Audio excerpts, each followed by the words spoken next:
Hello everyone, welcome to Psychology of Language for summer 2019. My name is Dr. Bernardo de la Garza and I will be your course instructor this summer session. I'm very excited to be able to teach this course, especially that this is a class that I've enjoyed teaching in the past, and I've always enjoyed teaching in all of the semesters that I've ever taught this class.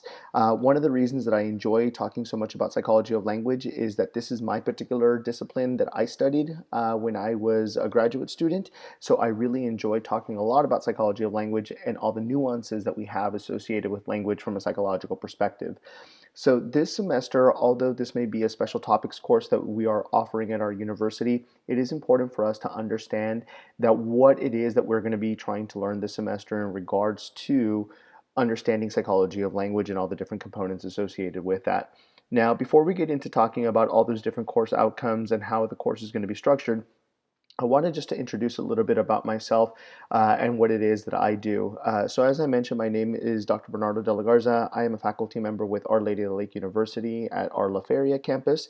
I have been here with our institution going on 4 years now, and I primarily teach statistics and research methods courses and also cognitive psychology classes. But one of the classes that I always like to teach from time to time is this class of psychology of language. As I also mentioned, this is my area of specialization that I studied when I was a graduate student. So I enjoy talking a lot about language and all the different aspects associated with language, and we're going to start all the way from the beginnings of trying to understand what language is, to understanding the psychological properties associated with language, the physical properties associated with language, and then also more of the cognitive processes associated with language. So in other words, things like production and comprehension and inference making as well. So in terms of our course this semester, our course is 100% online. Now, although our course is 100% online and it's only 4 short weeks, we do have to tackle a lot of work this semester because, like as I mentioned, we do have 4 short weeks. So that means that we're really going to have to condense the entire semester into these 4 weeks, and that takes a lot of work on our part. Now, to be able to do this, I have created 4 different weekly modules in Blackboard. Right now, I'll be able to show you what that looks like in just a couple of minutes here. But before we get into that, I also do want you to know that although it is a quick 4 short weeks, you do have access to me anytime that you want. I do have office hours, and I also do have my office number and my Google number that you are all free to call anytime that you want, between the hours of 9 a.m. and 7 p.m. Monday through Friday. Even though I do say 9 to 7 Monday through Friday, you all do have access to me any other time that you want. So always feel free to give me a call if you have any questions in regards to any information regarding the course or any questions that you may have regarding the content or anything like that. Now, as I did mention, this class will be held 100% online, so we will not be meeting in person at any point in time. Now, in terms of our textbook reading this semester, we will be using Psychology of Language by David Carroll. I will be providing you with the first 4 chapters of the book, which will cover about the first week of our course. I do strongly recommend that you try finding the textbook any way that you possibly can. Let that be through Amazon.com, textbooks.com. If you have a PDF that you might have access to, or the bookstore, please make sure that you get your hands on that textbook as quickly as you can, because we will be using it throughout the semester, especially for our chapter quizzes and for our exams. But also it is important for you to be able to read the chapters before actually listening to the video lectures I will be posting every week. Now, in terms of the course itself, there are 5 very specific course outcomes that I would like everybody to be able to meet by the end of the semester. Number 1, describe the basic structure and complexity of language. Number 2, apply psychological research methods to the examination of language processes. 3, apply theories associated with language from a psychological point of view. 4, describe the development of language acquisition from birth to adulthood. And last, identify the effects of cultural and social psychological issues on language development. So we're going to be tackling a lot of different psychological issues related to language, and also trying to understand some sociological components associated with language as well, because those do really affect that aspect of cultural mechanisms that might influence our language processes. So how will the class actually work? So pretty much what I'm going to do is I'm going to record video lectures just exactly the way that I'm recording this particular video lecture of the syllabus. Every week I will be posting up multiple video lectures within our weekly module that are going to be looking at different chapters associated with our textbook reading. So for instance, our very first video lecture after this one is going to be what is psycholinguistics, and that will generally cover chapter 1. And then we're going to continue on with all the other videos as well. So pretty much the video lectures are going to work as if you were sitting in a classroom listening to me lecture. lecture. The only difference is that you may not necessarily have me right then and there to ask me questions, but again, you all have the flexibility to email me, to call me, and we also will be having some discussion board opportunities for you to post any questions or concerns that you may have regarding any of the content. Now, since I will be recording the video lectures, I will be providing you with all my PowerPoint lectures. I do strongly recommend that you look over the PowerPoints before you actually begin listening to the video lecture, or have them available to you as you're listening to the video lecture, so that way you make sure that you're able to keep up with some of the information that we're talking about and making your own notes in those specific instances.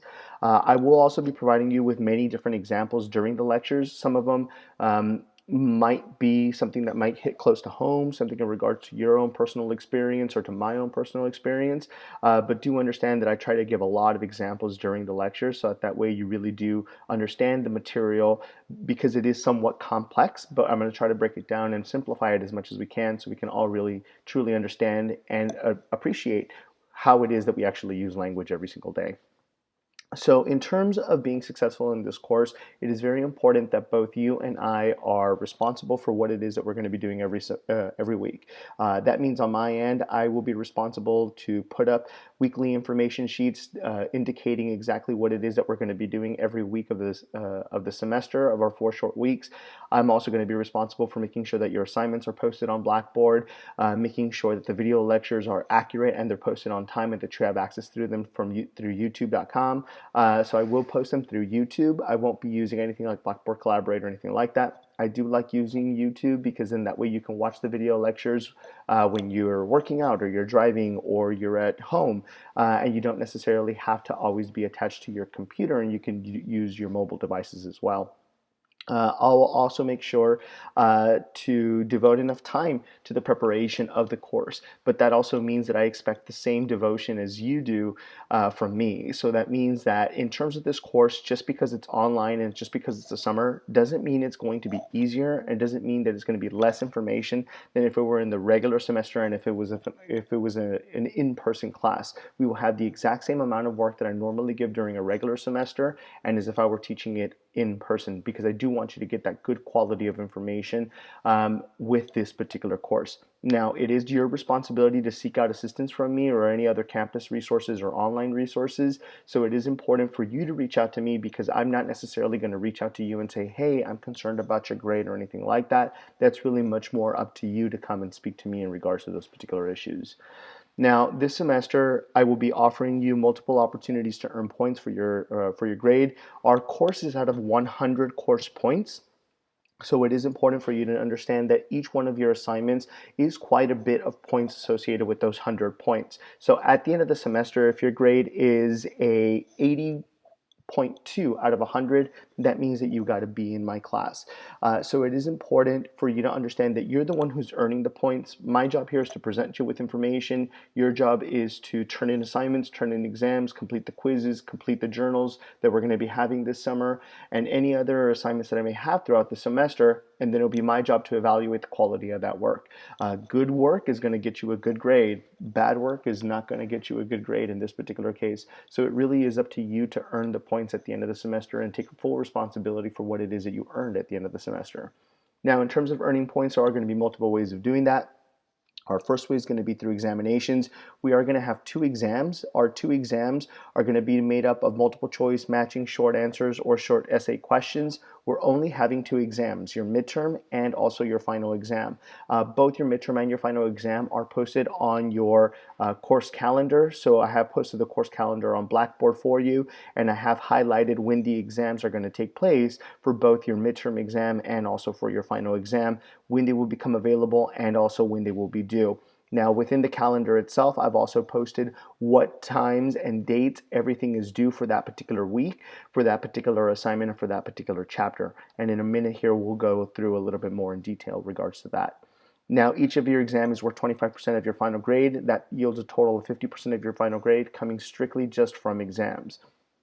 Now, we also will have discussion boards every week. We will have 5 discussion boards. Our first week, we will have 2 discussion boards. So if you actually look on the course calendar here, you will notice that discussion board number 1 and also discussion board number 2 are going to be due during the same week, our week 1 or during our module 1 time. And the reason for that is because discussion board number 1, I ask you particular questions in regards to any concerns or any questions that you may have in regards to the course. And then discussion board number 2 is in regards to anything that you would like to discuss in regards to anything related to the course content, something that you may have learned, something that you may have found interesting, something that you may have appreciated that you had never really taken note of. That's what our discussion boards are generally going to be made up of. Now, every one of our discussion boards is going to be made up of 2%. So that means we're going to have 5 discussion boards this semester because we will have 10% of your final grade coming from your discussion boards. Now, as I mentioned, only the very first discussion board of the semester will have a specific topic or point of discussion. All the other discussion boards this semester are completely free for you to discuss anything that you would like to discuss. In terms of discussion boards, they need to be short and concise. I do not want very long or elaborative discussion board posts that are going to take somebody 5 minutes to read or 10 minutes to read, but rather it should be quick and to the point that it should leave something up for another individual to be able to respond to your discussion board post. Now, it is important for you to understand that with discussion boards, you are not only going to be posting, but you also are going to be responding to somebody else's discussion board post within that particular situation. So for that particular week. So let's say, for instance, I post something on Wednesday, and then I have until Sunday to reply to somebody else's post that they may have in regards to the class.